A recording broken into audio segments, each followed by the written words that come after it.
சரி, நார்த் இந்தியாவில் பண்ணலாம்.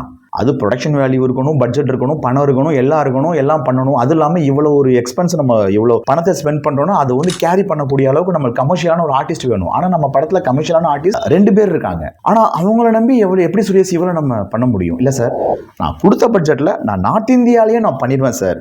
அதுக்கான பிளானே நான் சொன்னேன் அவர்கிட்ட. சரி சுரேஷ், நான் என்ன கன்வின்ஸ் ஆகலை, but you are trying to making me to convince what you are trying to say அப்படிங்கிற மாதிரி சொன்னார். அப்போ தான் நான் ஒரு விஷயத்தை தெரிஞ்சுக்கிட்டேன், என்ன ஆனாலும் இந்த படத்தை பண்ணிடணும் அப்படின்னு. அவர் எனக்கு கொடுத்த ஒரே ஒரு வாய்ப்பு, சரி சுரேஷ் நீங்கள் என்ன பண்ணுறீங்க, போங்க உங்கள் வேலையை அப்படியே கண்டினியூ பண்ணுங்கள். ஃபஸ்ட்டு சென்னை ஷெடியூலில் எடுத்துகிட்டு வந்து எடிட் பண்ணி எனக்கு காமிங்க. கரெக்டாக ஒரு ப்ரொஃபஷனலாக எப்படி ஒரு ரஃப் கட் காமிக்க முடியுமோ ஷெடியூலை மட்டும் ஷூட் பண்ணி காமிங்க.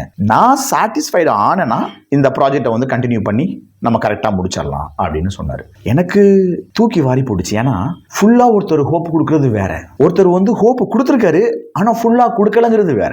ஒன்று இங்கிட்டா இல்லை அங்கிட்டா அப்படின்னு இல்லாமல் நடுவில் நிற்கணும். நானும் வேணும், ஒன்றுமே சொல்ல முடியல. ஏன்னா அந்த சுச்சுவேஷன் அப்படி. ஓகே சார், நான் சென்னை ஷெடியூலில் ஷூட் பண்ணிட்டு வந்து நான் காமிக்கிறேன் அப்படின்னு சொல்லிட்டு ஆஃபீஸ் வந்தேன். அதுக்கப்புறம் என்ன ஆச்சுங்கிறத நான் அடுத்த வீடியோவில் சொல்கிறேங்க. Please stay tune. Okay, thank you.